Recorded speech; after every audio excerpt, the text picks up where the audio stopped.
Je vous remercie vraiment énormément, toutes et tous, pour tout ce que je viens d'entendre. Je crois que vous devriez vous rappeler que je suis genevoise et que mon éducation calviniste ne m'a pas du tout préparée à recevoir autant d'éloges.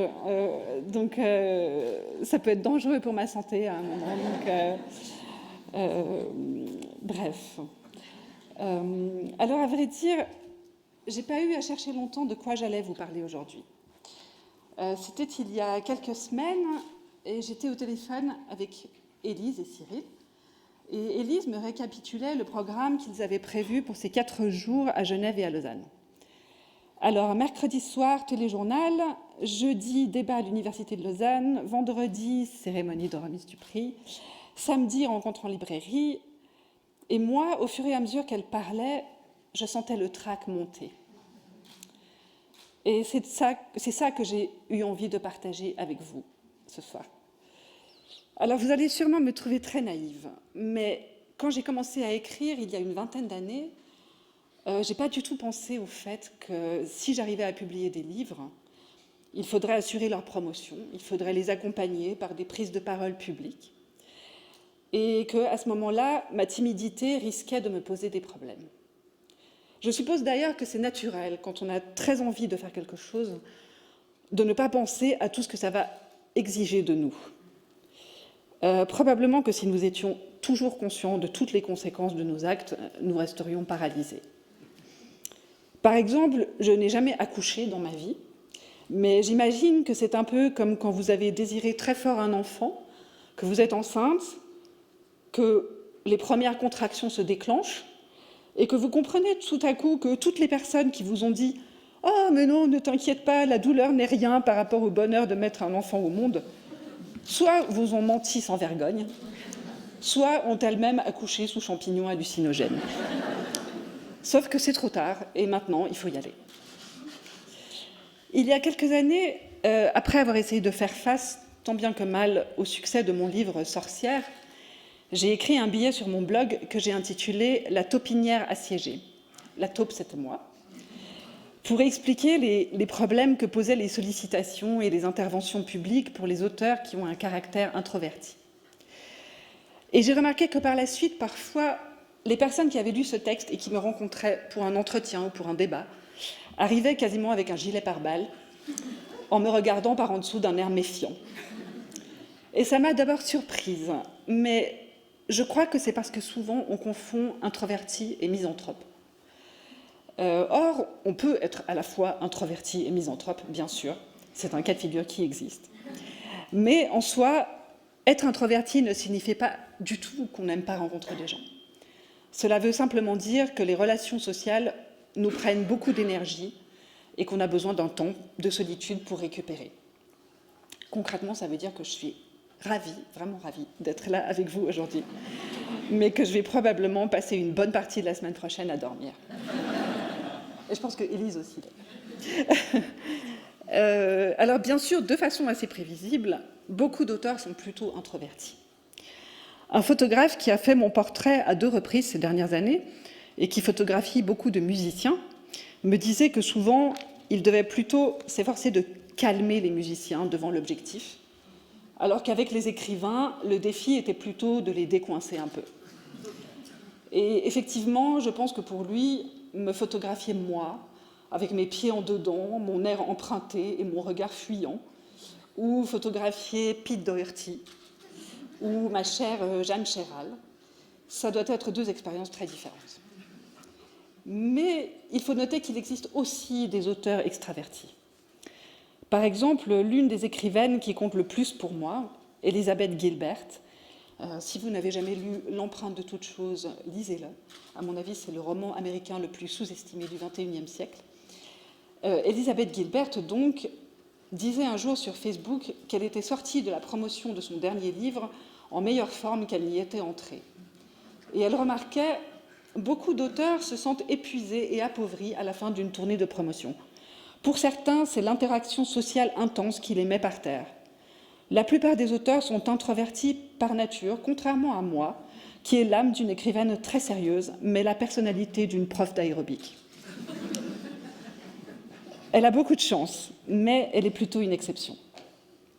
Plus largement, au-delà des questions d'introversion, extraversion, avec le recul, je crois que j'ai vécu ce qu'on pourrait appeler un choc de la notoriété.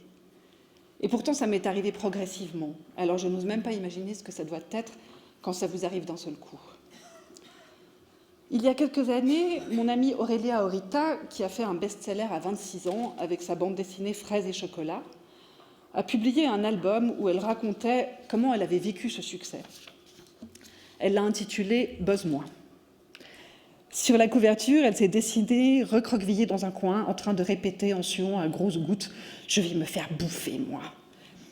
Et c'est vrai que le fait d'avoir un minuscule aperçu de ce que vivent les actrices, par exemple, me donne aussi à penser que parmi toutes celles à qui on colle l'étiquette « diva insupportable », il doit y en avoir un certain nombre qui essayent seulement de se protéger un minimum dans une situation pas du tout évidente à gérer, et qui, en général, est fournissant le mode d'emploi. Au début, en constatant l'état de panique où me mettaient les sollicitations que je recevais, j'ai cru que c'était seulement moi qui avais un problème, que j'étais peut-être sociopathe. Mais peu à peu, en tendant l'oreille à ce que disaient mes consoeurs et mes confrères autour de moi, j'ai compris qu'en fait, pas du tout. J'entendais dire, par exemple, « Il est en pleine promotion de son dernier roman, il enchaîne les interviews, il est au bord de la dépression. » Mais ce sont des choses qu'on se confie entre nous et qu'on évite en général de dire haut et fort.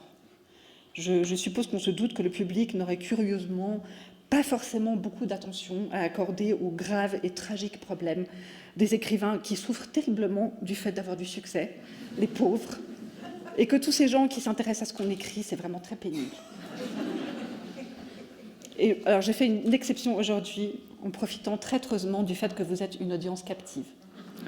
Je ne pouvais pas laisser passer une aussi belle occasion.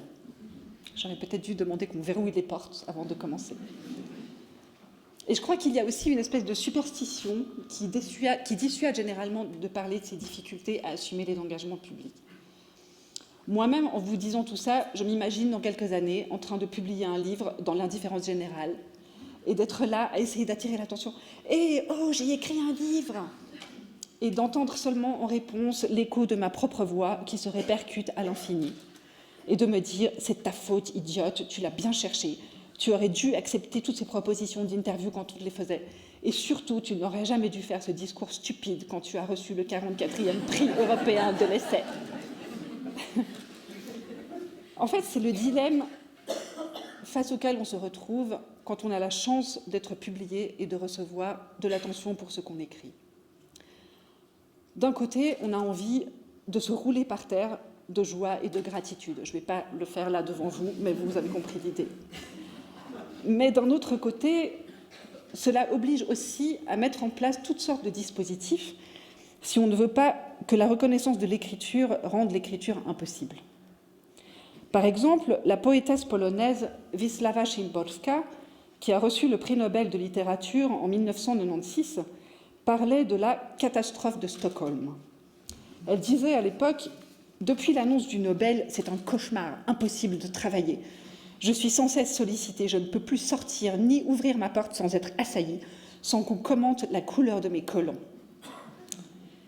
Et encore une fois, c'est un conflit que je n'avais pas du tout mesuré avant d'en faire moi-même l'expérience à ma petite échelle.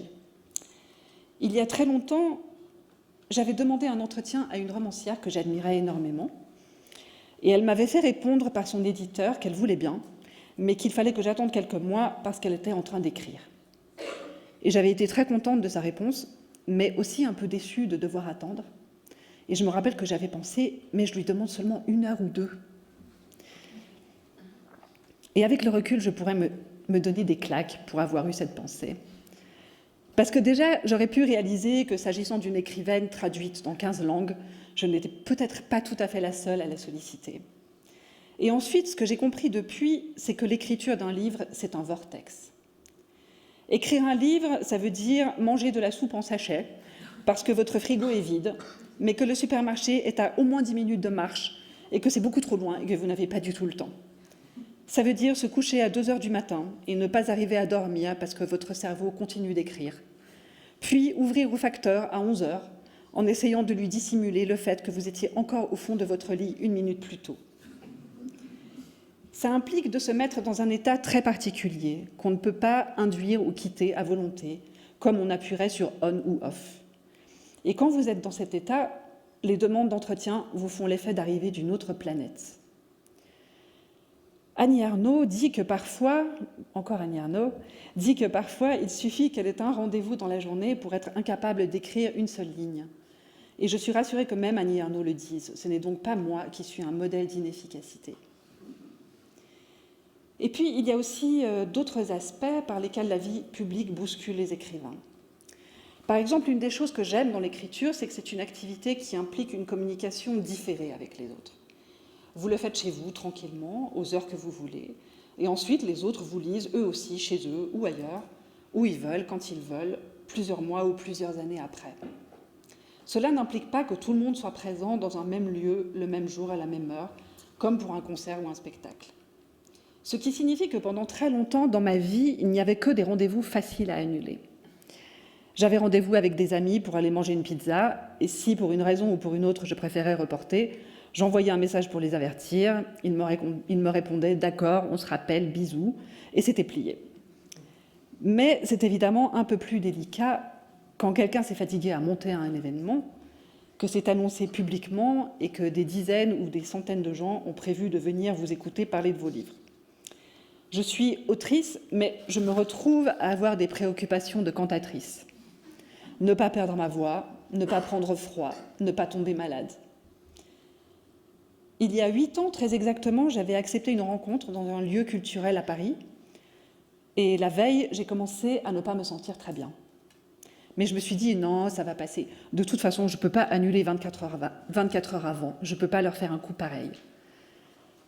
Résultat, j'ai annulé 5 heures avant, parce que je ne tenais simplement pas sur mes jambes.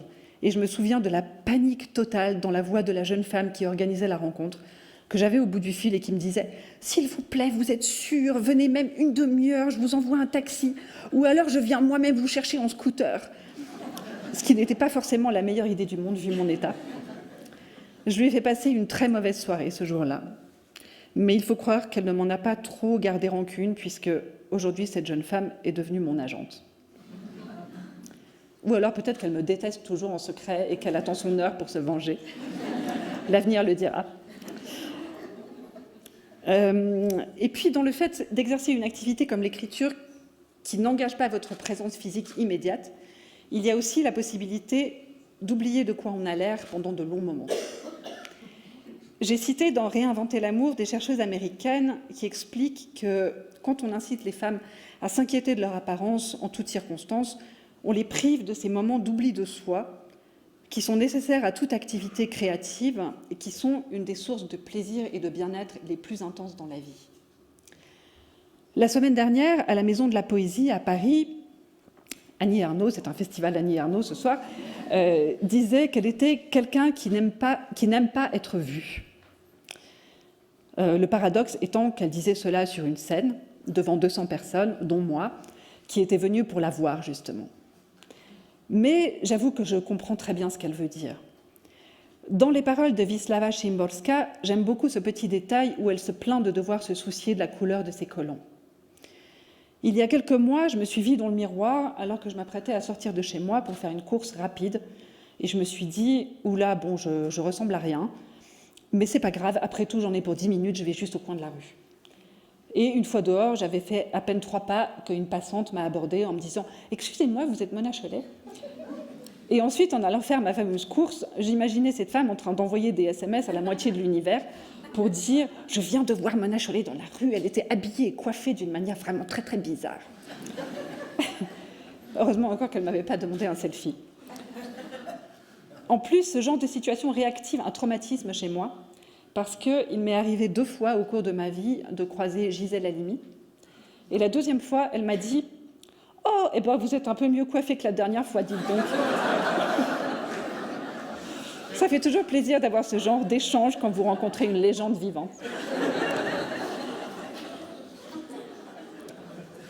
Mais pour finir, il faut quand même que je vous dise à quel point l'incroyable gentillesse de votre accueil pendant ces quelques jours, qui me touche plus que je ne saurais l'exprimer, me fait me dire que parfois, ça vaut vraiment la peine de sortir de cette opinière. Et c'est aussi pour ça que je suis particulièrement heureuse de recevoir ce prix. J'ai l'impression que vous me faites un énorme cadeau. Quand je vois la liste des anciens lauréats, j'ai du mal à croire que je succède à des auteurs aussi prestigieux et dont les noms signifient beaucoup à mes yeux. Siri Ouzvet, Amin Mahalouf, Tsvetan Todorov, Isoka Martin, Jean Starobinski. Je me sens reconnue en tant qu'autrice et avec une dotation aussi généreuse, je me sens aussi prise en considération en tant que personne concrète qui a une vie matérielle. Vous m'offrez 5 ou 6 mois de subsistance et d'écriture, peut-être un peu plus si j'arrive à être moins dépensière. On peut toujours rêver. Et pour tout ça, pour cet énorme cadeau, je vous remercie vraiment très chaleureusement.